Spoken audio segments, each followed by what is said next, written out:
Comment vendre un produit en ligne? 7 techniques de copywriting. Bonjour, je m'appelle Stéphane et si vous cherchez à créer votre business en ligne de 0 et 100 €, bienvenue sur cette chaîne qui travaille à domicile. Abonnez-vous et cliquez sur cette petite clochette de notification qui va vous permettre de ne rien louper. Concepteur-rédacteur. C'est comme ça qu'on les appelle dans nos agences de pub, tout simplement les copywriters, des concepteurs-rédacteurs. C'est-à-dire que c'est les gens qui s'occupent des mots, voilà, des textes. Alors des textes, il y en a partout, Ça, à l'écrit bien sûr, mais aussi quand vous entendez une pub radio. Il y a un texte qui a été écrit avant. Quand vous voyez une pub télé, là aussi il y a des textes qui ont été écrits avant, des 4x3, bref, absolument partout. Donc être copywriter, ça veut dire être capable de s'occuper de...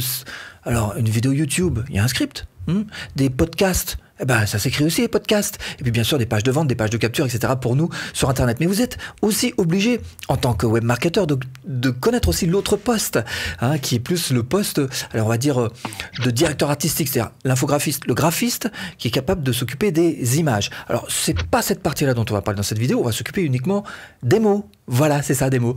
Et tant qu'à faire, des mots qui font passer à l'action. Parce que c'est bien ça l'objectif d'un copywriter, écrire des textes qui font passer à l'action. Première technique, vous.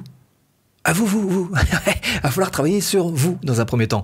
D'abord, essayez d'être psychologue. Alors, c'est pas facile pour tout le monde d'être un petit peu psychologue, mais il y a des moyens d'y arriver. On en reparle un petit peu plus tard. Deuxième chose, c'est de créer votre style personnel. Ça veut dire qu'il va falloir que vous soyez un petit peu reconnaissable quand même. L'idée, c'est que vous ayez une petite personnalité. Et évidemment, qu'il soit en même temps adapté à la personne que vous avez en face. Ce qu'on appelle l'avatar client, c'est-à-dire la personne que vous visez.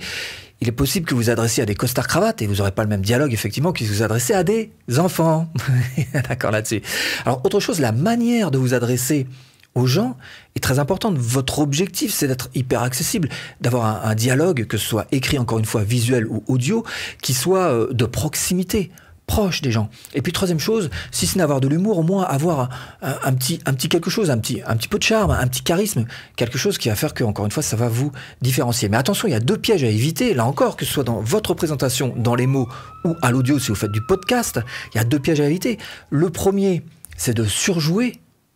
Ça se voit, et alors là vous allez prendre les haters tout de suite, ça va tomber. Et le deuxième, c'est carrément, deuxième piège, c'est de sous-jouer. Pas bon non plus. Ah non, incolore, inodore et sans saveur. Morne, mort, rien.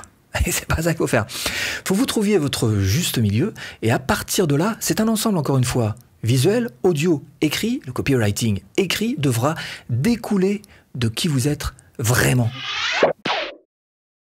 2.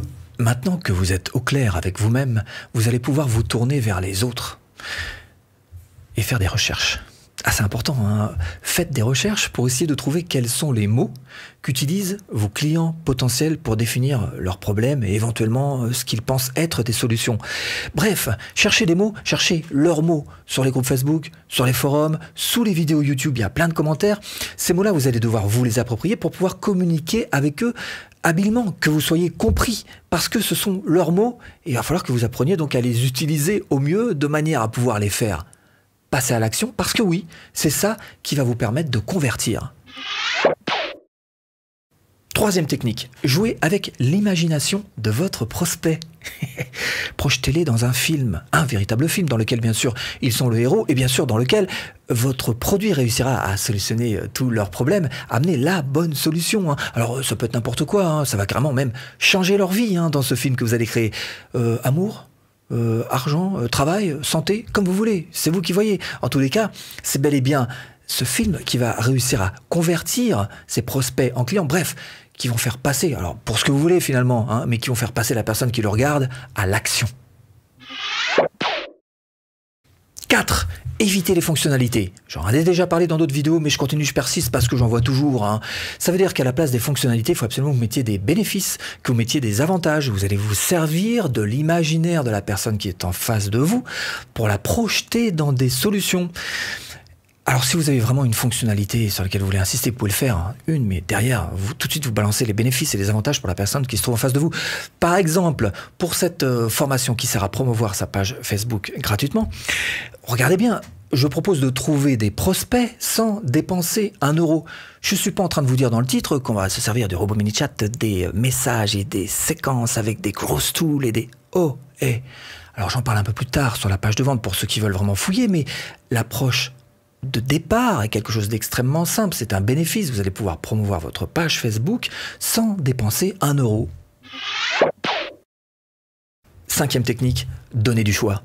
Donner du choix parce que les gens adorent avoir le contrôle. Et c'est bien normal, ils veulent garder le pouvoir sur ce qui est en train de se passer. Donc donner du choix, mais pas trop quand même. Hein. Alors je vais vous donner un exemple typique et vous allez voir que vous allez percuter tout de suite. Je vous emmène sur ce petit logiciel dont je me sers d'ailleurs pour faire ranker mes vidéos YouTube et je vous mets d'ailleurs le lien d'affiliation là-dessous en description. Donc là, vous avez 3 tarifs qui vous sont proposés, ça donne du choix. En même temps, on commence déjà un petit peu à vous orienter, hein, puisqu'on met celui du milieu qui est un petit peu plus gros et on vous met le plus populaire. Donc clairement, on oriente un petit peu votre choix, mais on vous laisse du choix.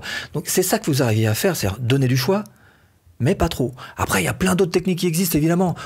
La garantie, voilà, 100% garantie, satisfait aux garanties, remboursé dans les 30 jours, etc. etc. Bref, bon, voilà, il y a plein d'autres techniques qui existent comme ces deux-là dont je viens de vous parler. Et en tous les cas, l'important à retenir pour vous, c'est que ça doit laisser le choix. 6e technique, le marketing direct et la pub à l'ancienne. Ah bah c'est pas mort, hein, il y a encore plein de trucs que vous pouvez piquer dessus. Par exemple, le matraquage publicitaire. Vous avez déjà entendu ce terme-là? Le matraquage publicitaire, hein, ça veut dire que qu'est-ce que ça? Vous pouvez l'utiliser encore de nos jours. Alors, peut-être un petit peu plus subtilement que ce qu'on faisait dans les années 80.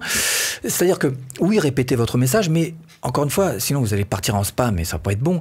L'idée, c'est de réussir à répéter votre message sans être répétitif. Ah, voilà, ça devient stratégie en elle-même. Mais ça fait partie des choses dont on sait qu'elles marchent.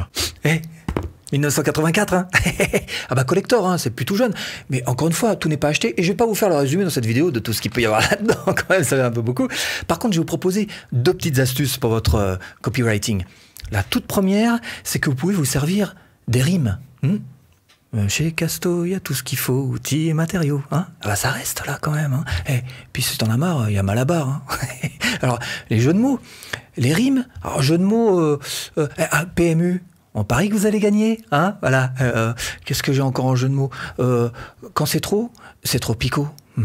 Ah, voilà. Bon, alors je vous donne quelques petites indications comme ça. Vous pouvez vous servir de ce genre de texte pour vos propres écrits, évidemment. Et je vous dis ça, c'est juste histoire de vous aiguiller, hein, dans cette boîte de foin.